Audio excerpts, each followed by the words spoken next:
Hey everyone, welcome back to the channel. I hope you're all doing well. And if you're a new viewer, welcome to Pie in the Sky Tours. My channel aims to bring you a range of content focusing on all things Microsoft Flight Simulator 2020. In today's video, I'll be showcasing a great add-on which injects live traffic into Microsoft Flight Simulator using real-world liveries and data. This is the best real live traffic tool I've used so far in the sim, and in this video I'll explain what it is and how to use it.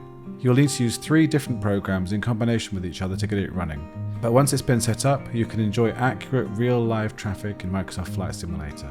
The good news is, this is a fairly straightforward process, so it shouldn't take too long and is well worth it in my opinion. Please feel free to leave your questions or comments and I'll do my best to give you more information about this amazing tool. And if you enjoy my content, please do smash that like button and subscribe for more videos. I also want to announce the launch of our new website, which includes more content, as well as live event listings in a calendar format, so future group fights can be seen in advance, as well as other info and merch related to the channel. So please do check it out at www.pieintheskytours.com, and I've also left the link in the description. Real traffic consolidates data from multiple international ADS-B and multilateration networks to obtain information about other airplanes near the position of your simulated aircraft, in real time and live. So when you're flying, it then injects this traffic, so you fly with it or follow it. Here you can see real traffic in action at Frankfurt am Main Airport in Germany, along with AIG AI Manager, PSX Seacon traffic, and Flight Radar 24, which I'll explain later in this video. You can see here the real traffic interface shows the local traffic including the flight information. Real traffic also provides global coverage of real-time and 7-day historical high-resolution satellite images. This allows for a fully immersive experience, giving you the real-world flying experience even in the remotest corners of the planet. Note that this refers to satellite images and may not include traffic. Here we have a typical summer day in Florida, USA, and the aircraft are flying into Miami and are doing a slalom around the thunderstorms in the area. With the new real-time satellite-enhanced real traffic, you can now see the weather and airplanes flying around it. In spotter mode, you can display air traffic in any area you manually enter, either by selecting an airport or by manually entering the latitude or longitude of the point of interest. This plot, which is updated every minute, shows a red dot for every aircraft being tracked at 10,000 feet or lower, and a blue dot for every aircraft higher than 10,000 feet. The red dots overplot the blue dots. This is to show where there is lower flying traffic, and it also highlights to a lesser degree where the coverage could be improved. And here is a combined coverage seen over the last 24 hours.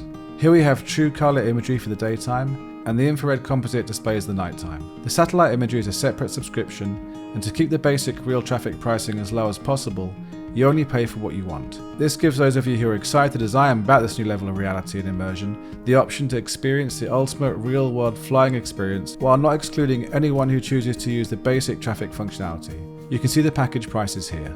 I really do think this is the best tool for real live traffic I've used so far with Microsoft Flight Simulator, since it offers so much accurate information, and I highly recommend it to those of you who are looking for a more reliable solution to real live traffic in the sim.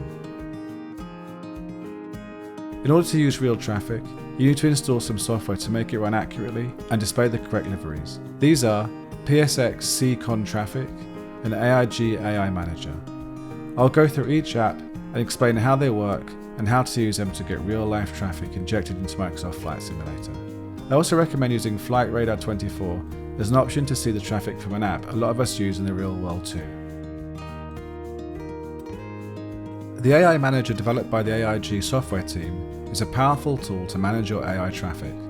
It provides a compact view of all useful information regarding your AI traffic and offers some management options like renaming and removing.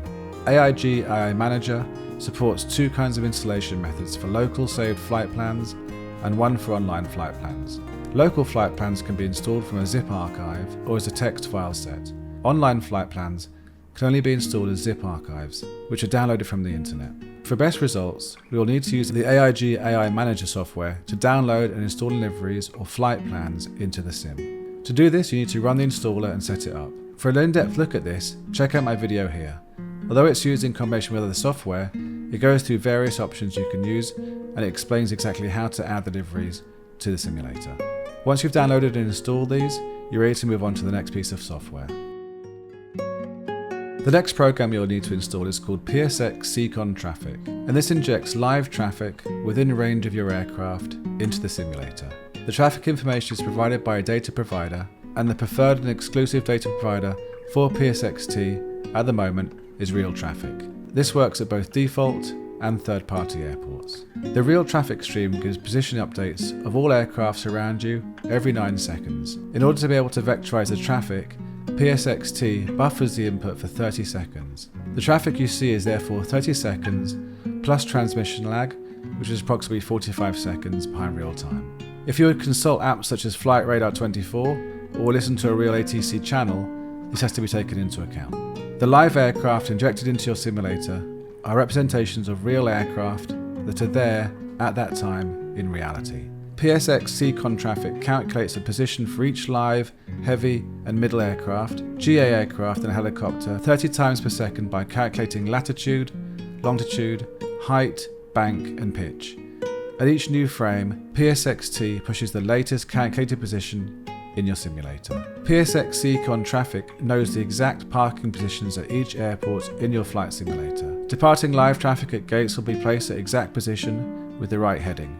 Even so, a live aircraft ending its flight at a gate will be placed exactly on spot. When you start a session on the ground, PSX Seacon traffic will generate static parked aircraft. It will use the options defined in the airport file. PSXT will try to match the options with the current UTC hour as much as possible. It will gradually change the static aircraft to the situation of the next hour by removing and adding aircraft. When your destination airport comes into sight, PSXT places static parked aircraft at the parking positions of the destination airport. This takes place if you fly below 2,500 feet above the runway of any airport within 15 nautical miles lateral, or below 3,000 feet if there's only one airport in the surroundings. The installation process is straightforward, and once it's running, you'll be able to see the status of the live traffic. The Flight Simulator info block shows the name of your flight simulator and the title of the user aircraft. The title is in yellow if the wingspan is not known. Also shown is the number of AI aircraft, or liveries, available for matching, and the number of available airport files in your stock airports and add-on airport folders. If the colour of these numbers is yellow or red, the parameters for airports are not set correctly, and you'll need to fix that first. If you have any problems running the software, make sure you have the Microsoft Visual C++ redistributable for Visual Studio 2019 installed. I'll leave a link for this in the description for your convenience. And do make sure you try to download the entire livery library with the AI Manager. I noticed some of mine were missing, so I ran it again and found the missing liveries. The manual is really helpful when troubleshooting, so it's a good reference if you run into any problems, or alternatively feel free to leave your comments and I'll try my best to help you out. The load on the computer of PSX Seacon traffic is very low, and it consumes less than 0.5% of your CPU cycles, so you won't see any impact of performance in the sim. I use Flight Radar 24 to track actual live traffic, and it's really satisfying to see the same planes in the sim compared to its real-world counterpart. I noticed that there's some lag, so the positioning is not absolutely in real time, but there seems to be about a 45-second difference, as I explained before, which is still awesome. But again, just remember to take this into account when you're tracking flights or listening to ATC. You may prefer to use other flight tracking apps, which will all work well. However, my preferred option is Flight Radar 24. Once the apps have been installed on your PC, you need to open them in the right order so they work with each other to accurately generate real live air traffic in the simulator. First off, you start Microsoft Flight Simulator, next you start the PSXT, followed by Real Traffic, and finally, as an option, Flight Radar 24 or any other tracking site you want to use. Remember, you won't see any traffic when you're in the Microsoft Flight Simulator menus. Once you've set up a flight and go into the sim, the traffic will be generated as the apps work together. It may take up to about 30 seconds to load in, so just make sure you give it some time to work. Once everything's up and running, you can cross-reference the traffic with an app like Flight Radar 24 to see it's working accurately. You can also then check real traffic to see the charts and other information.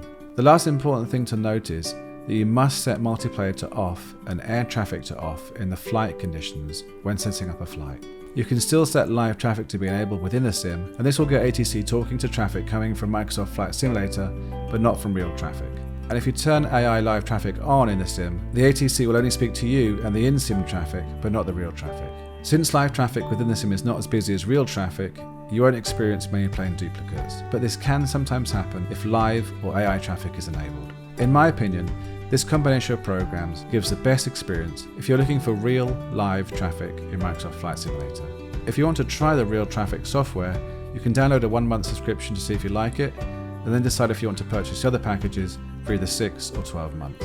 You will be able to use any future AI traffic program, such as the upcoming Just Flight's FS traffic, as it's based on real traffic plans, where real traffic will use the models.